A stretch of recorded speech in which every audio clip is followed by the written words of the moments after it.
Okay, you all, what you're looking at here is one of the problems that we got to rectify before we get this car back to running. This is a 65 Chevy 2 Nova, and for this year and other Chevy 2 Novas, you had to have a special oil pan that was manufactured from the factory from Chevrolet. And it was a unique design where the pickup was actually in front of the center link area here that you see with the shadow of my hand there. I'm gonna try not to make a shadow there.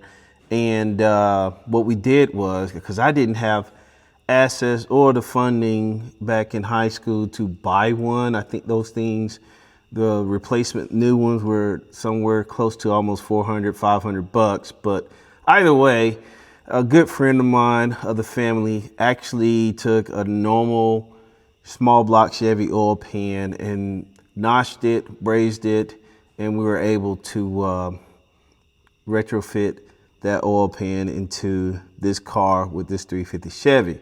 However, it got a hole punched into it. It leaked all the oil out.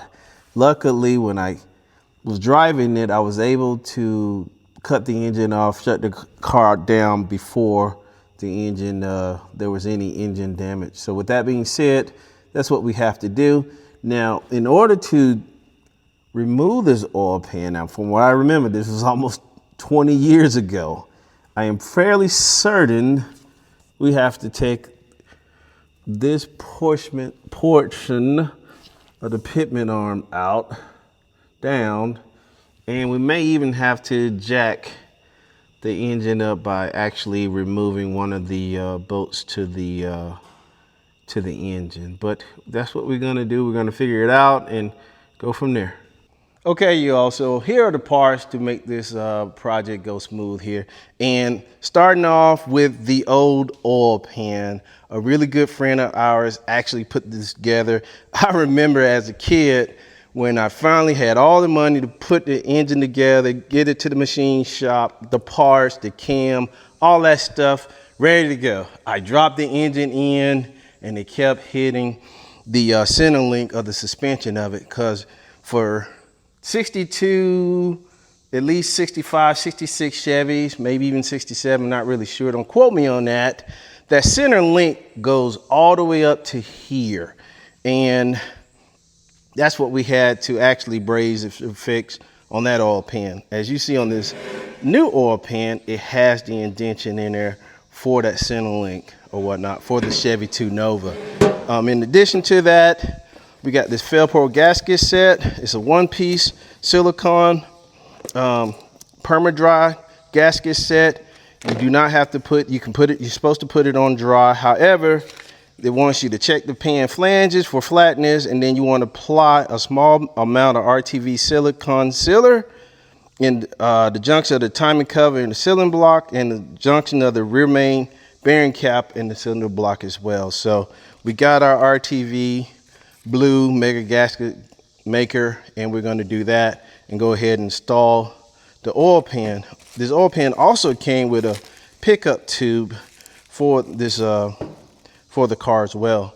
The kit, I'm going back and forth here, you all, but the kit actually came with the screws, because even in direction it said basically it's okay to go ahead and it's recommended to replace the screws. So that's screws, that's what we're going to do.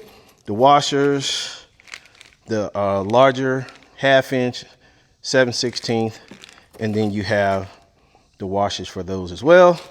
And in addition to all of that, look at this, they actually give you snap ups to hold the oil pan in place while you start the perimeter screws around the oil pan. So pretty good set, and I'll tell you how I feel about it once we install it.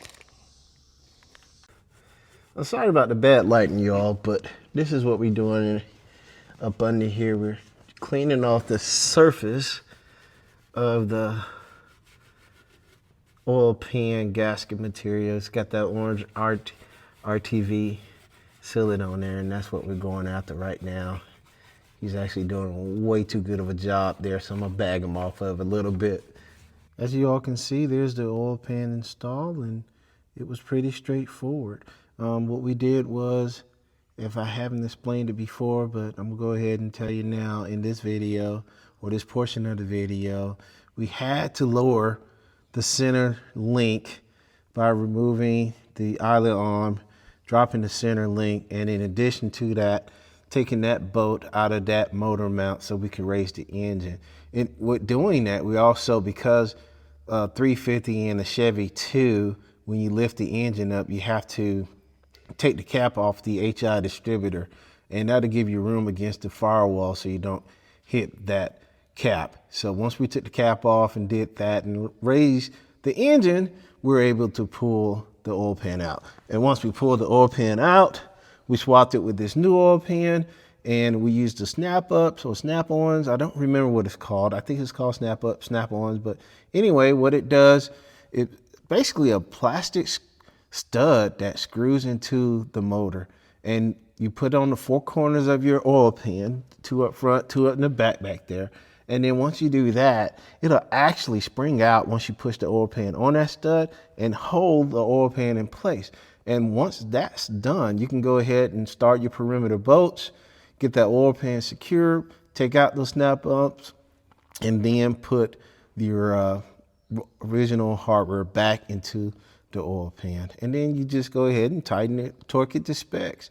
And back to reverse of putting the eyelet arm back on the center link, dropping the motor, and then installing that bolt into the motor mount. And that was pretty much it as far as installing the oil pan. As you all can see, dropping the oil pan on the Chevy 2 is pretty straightforward. You have a couple extra steps you normally wouldn't do with your traditional other GM products like a C10 or Malibu or Camaro, whatever the case may be. We had to drop the center link. We had to actually jack the motor up. And for this car, because the distributor is so close to the firewall, we needed that extra room. So we had to pull the distributor cap out. Luckily, we didn't have to pull the distributor. Once we did all those steps, we installed the oil pan, torqued the bolts, and then installed everything else in reverse. So with that being said, we're gonna start this motor for the first time in about almost 15, I would say almost 20 years, you all. And I am excited. I know my son is excited, and we hopefully see you all on that next video. And with that being said, we'll see you next time on Arthur Hall.